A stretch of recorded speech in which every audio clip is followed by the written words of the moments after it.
Hello there, this is the Shadow Ranger. This is going to be my thoughts on TNA Lockdown 2011 and where we go from here. Alright, I actually had to watch this pay-per-view in parts because I had to go to work, teach my first two classes of the day, and I had to go back teach my last three in a little over an hour. So I watched like half the pay-per-view, then I had to stop and go to work, then I came back and watched the rest. Overall, I enjoyed the pay-per-view, but I have to say I learned something. I suck at pay-per-view predictions. I think this whole night I think I got two right, and one of them was the guarantee that they had no choice but to go the way I predicted, which was the women's title match. But let's talk about this match and where we go storyline wise. Started off with the pre-show match of Brother Devon versus Anarkia. It was alright match to get the show going. I expected Anarkia to win, but it was a pre-show match, so it's not really a big deal. You know, Mexican America can come back from that loss. But I kind of expected the new guy to go over, since they're trying to get over this new guy and this new group, though. But it was all a fun match. I don't see anything else happening between Devon and Anarkia. I think this was just a pre-show match, and it will just stay at that.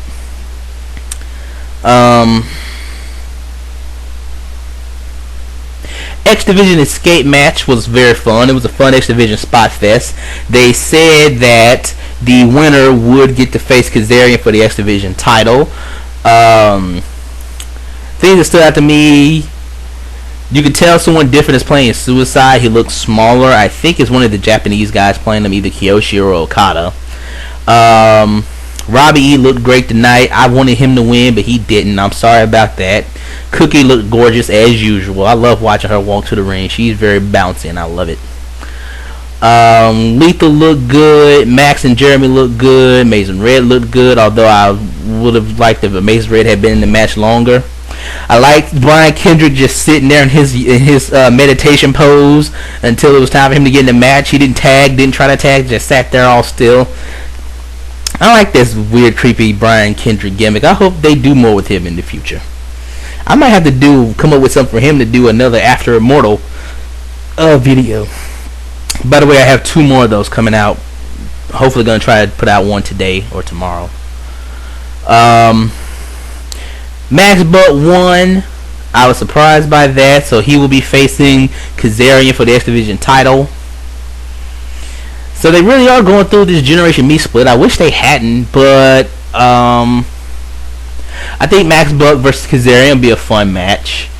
I think Jeremy might try to screw Max out of the title and accidentally help him win, but I could also see Immortal costing Fortune belts. Now, I talked about I really have the feeling that Immortal is going to cost Beer Money the tag team titles, and I think they're gonna lose them to Mexican America. I could see them going by that. At least, like, we can't beat Fortune and win the titles, but we probably can screw them over out of the belts and win them from some other people. So I could see like Immortal helping Jeremy Buck win because they think it'll be easier to get the X Division title from him, and them screwing over Beer Money to lose the tag titles because they think it'll be easier to get the tag titles off of Beer Money. But overall, hey, it was a fun X Division spot fest. This is why I'm glad that TNA has cut down the X Division stuff in the the past 6 months, because when they finally do give you an X Division spot fest, it's way more enjoyable. I think what I liked about this match is because it's been a long enough time since I've seen a big X Division spot fest that this was really fun to see.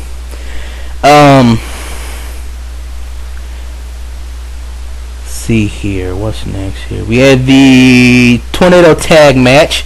Before that, we got another Scott Steiner promo, which is hilarious as always. He was yelling stuff about, I'll go on Kobe Bryant on somebody and put my fist down somebody. You know, you just always love to hear Scott Steiner yelling about something. It doesn't matter what it is. I'll put my fist down somebody's face and you know, it's always great. If I get a Scott Steiner promo before a match, I'm happy.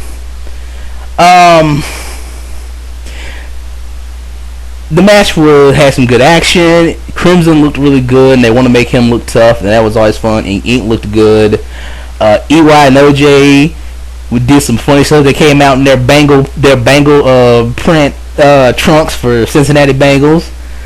It's the first time they actually look like a damn tag team, but they were funny. Eric Young, EY is hilarious as always. OJ was fun to watch.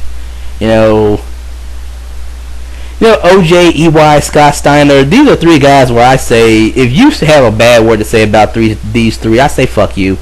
I don't know why these three dudes get so much hate in the IWC. I swear, it's always one of those we only like X Division guys that, But they ain't got the win, so they didn't say this was a number one contenders match, but you gotta imagine that by winning this match that he's gonna put Ink in line for another shot. I don't know if Ink's turning heel. I hope they don't. I actually have another After Immortal video that's going to involve Ink, and I'll put that out later. But again, fun match. I enjoyed it so far. Pay-per-view's going good. Knockouts Championship match. This was probably the only downside of the pay-per-view. Because Eric Bischoff came out at some point in this pay-per-view and did a promo, and the whole time he's talking, I'm thinking, he's stalling for time. I don't know why, but he's stalling. Something's gone wrong backstage, and Eric Bischoff is stalling for time. I think maybe they were changing this match to make it shorter, because this match was, for the build-up this match has got, it ended so soon. Because it reminded me of when Mickie James beat Michelle McCool for the women's title last year, back in. That was last year when they threw the cake on Lay Cool and stuff because it ended so quick. My guess is Mickey's more injured than they thought, but she had to go over because of the hair stipulation, which is again why I said another reason why the hair stipulation was a bad idea. Not only did it make it completely predictable that Mickie James was going to win, but it pigeonholed them to where they couldn't have Madison go over because then they'd have to shave Mickey's head. So I'm sorry Madison had to lose it that way. I didn't think she should. I personally thought she shouldn't have lost at all. But if Mickey was so hurt that she can't do the match, that they had to make the match that short, then she probably is going to drop the belt pretty soon. If she's going to drop the belt, a good way to do it, watch After Immortal episode 5, which I did a couple days ago. It's called The Servant, the Queen, the Cowgirl, and the Amazon. That's enough shameless plugs. Maybe I'll do one more later. But Mickie made history tonight. She's now the first and only woman to have been WWE Women's Champion, WWE Divas Champion, and TNA Knockouts Champion. She's a Triple Crown Champion of mainstream wrestling. And so congratulations to Mickie, and let's see where they go. Madison's going to get a rematch, of course. I hope Madison gets the belt back. Next up, the Pope versus Samoa Joe. There's not a whole lot I want to say about this match because I hadn't really been into this feud that much, but it was an okay match. It wasn't super great. Maybe these two just don't have great chemistry, but Joe won, and let's hope this is over and Joe can get back on the road to looking for the world title, where I think he needs to be.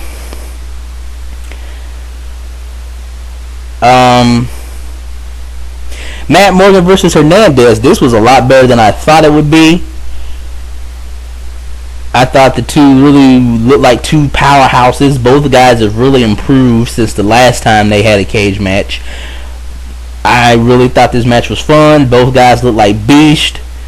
The finish was cool with Matt Morgan doing the carbon footprint as Hernandez came off the top rope. That was a pretty cool ending. The crowd seemed to like it, and he won.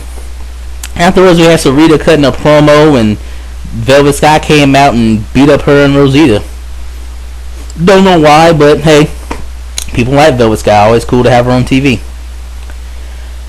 Next up, what I thought was the best match of the night, Kurt Angle versus Jeff Jarrett. These two beat the hell out of each other. I mean, it was great. I could sit here and tell smack. I mean, the only thing I thought, with Kurt Angle having the match one day and going back in to beat up on Jeff some more, that's when I knew, like, oh, God, Kurt's going to lose. They're going to do something. Gunner made an appearance. I like seeing Gunner. I want to see more of him. I hope they do more with him in the future. They might have Kurt Angle go after Gunner, or maybe do something with Gunner and Scott Steiner next. That could happen. But the match was awesome. Kurt and Jeff beat the crap out of each other. That weird move they did off the top rope really looked like Angle landed on his head. That looked nasty. But it was all around great match. It's one of the best matches I've seen in a while. I think you could easily make it a match of the year contender. Jeff won, so they got to do one more match. I think they do the final blow-off match for this feud at Slammiversary, and I have the feeling that it's going to be some type of career match, and that's where Angle will finally win it. Let's see here. World title match. At first I thought, wait a minute, did Lethal Lockdown get taken to the pay-per-view? But then I realized, I guess they're going to do it last. That's cool. Sting, Rob Van Dam, Mr. Anderson. The match was fun. It was a little short, but it went about the way I thought it was going to be, except for the ending. When Hogan came out, and I thought when Rob Van Dam went to grab the pipe, Hogan was going to hit Rob Van Dam with it and then slide the pipe into Anderson so Anderson could knock out Sting and win the title. And when Anderson knocked it out, I thought he had it won. I was really surprised that Sting won. But they might want to hang it out and finally do 101 Sting and Anderson. I still think they might turn Anderson heel and have him join Immortal, like he sold his soul to win the title, much like Jeff Hardy did. But it was a fun match. It was short, but it was fun. Let's see here. Then we have the main event, which was Lethal Lockdown, Team Fortune versus Team Immortal. You know what happened a lot during this match? There was so many times during this match where I thought somebody in Fortune was going to turn heel. I don't know if they did it on purpose, but there were just so many times. There was a point where I thought Robert Roode was going to turn. There was a point where I thought Daniels might turn. And then when AJ showed up for a minute, I even thought he might do it. I don't know why, but somehow that made this match more suspenseful, because I guess maybe I just thought that since there wasn't a heel turn in the world title match, there would be one in this one. But I just thought one of these guys on Fortune's side was going to turn heel. But it didn't happen. AJ returned. He beat up Bully Ray. Fortune got the win. Everybody was happy. So all in all, this was a fun pay-per-view. I enjoyed watching it. TNA needed to redeem themselves after what happened with Victory Road. One of the things I said was another reason that, not only do you need to make up for Victory Road, but, you got a chance to get some attention, because a lot of people were disappointed by WrestleMania. And I think this pay-per-view was clearly better than WrestleMania was, and TNA needed a very good pay-per-view, and they delivered one, in my opinion. Overall, I give the show a B. A strong B plus, actually. If I have one complaint about this pay-per-view, it's this. On this pay-per-view, we had Velvet Sky, Sarita, Rosita, SoCal Val, Christy Hemme, Cookie, Tara, Madison Rayne, and Mickie James. All of them were on the pay-per-view. And whose naked ass do I see? Ric Flair and the Pope. For that, I say fuck you, TNA. Fuck you.